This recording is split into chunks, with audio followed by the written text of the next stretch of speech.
നാളെ ഒരു കുടുംബ പ്രശ്നം സംസാരിക്കാൻ പോയപ്പോൾ ഒരു മരോള് പറഞ്ഞ്, ഉമ്മ കാക്കൻ്റെ ഭാര്യനെയൊക്കെ മോളേന്നാ വിളിക്കുക, ഇന്ന പേരാ വിളിക്കുക. ഉണ്ട്, ചിലന്മാർക്ക് ആ സ്വഭാവം ഉണ്ട്. കാരണം മൂത്തോളെ കെട്ടിക്കൊണ്ടുവന്ന് തറവാട്ടുന്ന ഓളെ വാപ്പയമ്മ ഇടക്കിടക്ക് അയ്യപ്പൻ ചുട്ട് കൊണ്ടുവരികയും ചെയ്യും. അതുകൊണ്ട് മൂത്തോളോട് മോളെ എന്നെ വിളിക്കും, ഇളയോളോ റസീന അങ്ങോട്ട്. അത് മക്കളെ മനസ്സിന് വേർതിരിവുണ്ടാക്കുന്നുണ്ട്. മൂത്തോളെ വീട്ടിൽ ഉമ്മ നോമ്പുറക്കാൻ പോകും. കാരണം എന്താ? ഒരു വലിയ തറവാട്ടുകാരാ. ഇളയോൻ കെട്ടിയ വീട്ടിൽ ഉമ്മ വിളിച്ചാൽ പോലും പോണില്ല. ഉമ്മ അല്ലട്ടോ, ഇനി ഉമ്മൻ തന്നെ പറഞ്ഞു വിചാരിക്കണ്ട, വാപ്പയും പോണില്ല. എന്താ? ആടെന്നും ഉണ്ടാകിയേ ഓലെന്തോ അഷ്ടിക്ക് വകല്ലാത്ത ഏറ്റിങ്ങൾ. മക്കളുടെയിലും മര്യക്കടയിലും വേർതിരിവ് കാണിക്കുന്നവരുണ്ട്. കൊണ്ടടക്കുന്നിടത്ത് പോലും ഒന്നിനെ അമ്മ കൊണ്ടുപോകുന്നുള്ളൂ. കല്യാണപ്പുരയില് ഇനി പോരിട്ട മോളെ, എന്താ വിള കൂട്ടിയാൽ ഓളഷ്ടല്ല.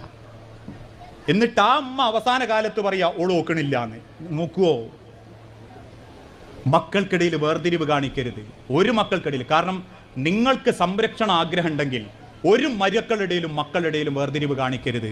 സ്വത്ത് എഴുതി വെക്കുന്ന രംഗത്ത് പോലും മാതാപിതാക്കൾ ആ വേർതിരിവ് കാണിക്കുന്നുണ്ട്. മൂത്തോനെ അല്ലെങ്കിൽ ഇഷ്ടപ്പെട്ട ഇളയോനെ അല്ലെ പെൺകുട്ടിക്ക് മാത്രം എഴുതി വെക്കും, ആ മക്കൾക്കൊന്നും എഴുതി വെക്കൂല. ചിലർ ആൺമക്കൾക്ക് എഴുതി വെക്കും, പെൺകുട്ടിയെ കൊടുക്കൂല. ചിലർ ഏതെങ്കിലും ഒരുത്തന് മാത്രം അത്യാവശ്യം കണ്ണായ പറമ്പ് അവന്റെ പേരിലേക്ക് അങ്ങ് പറഞ്ഞു വെച്ചേക്കും, ബാക്കിയുള്ളവർക്കൊന്നും ഒന്നും ഉണ്ടാവില്ല.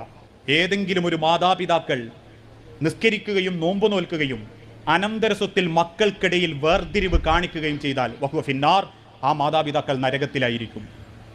ഓൽ എത്ര നിസ്കരിച്ചാലും നോമ്പ് പറ്റാലും.